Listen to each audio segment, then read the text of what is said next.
Yeah, I'll be back. Okay, buddy.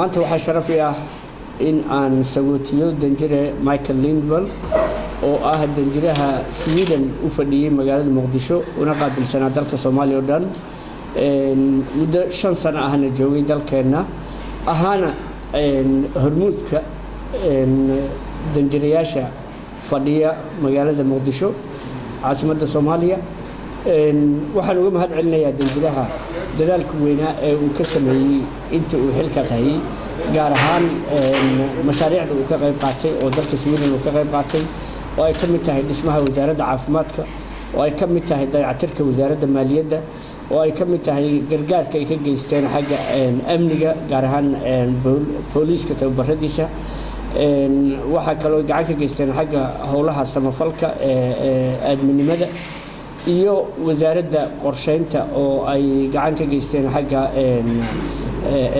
diyaarinta shaqaalaha iyo a quick and very warm thank you from my side to the Foreign Minister, to the Somali government, Somali President, Prime Minister, Cabinet, Speaker, Parliament, civil society, and not least many of the very, very strong and talented women who have gotten a bigger voice in this government and Parliament as well. Also the Swedish Somali community, the diaspora, which has also helped me in my job. Actually, it's been a fantastic 5 years. I've never had a position that has been as rewarding and interesting as this one, and I leave Somalia with a heavy heart. It's not going to be easy, I must say. The Somali government and authorities and people have really, really made this a very, very, in many ways, a very easy job, because it's been a job of partnership and of friendship and truly working together to try to bring Somalia forward. And I've been very impressed by the ambition and the energy and the resilience of the Somali colleagues and friends and partners and people. So simply to say from my side that I'm proud to have served in this country. I wish my successor all the best. I must say that he's coming to the best ambassadorial post that Sweden has in many ways. So I'm sure he will continue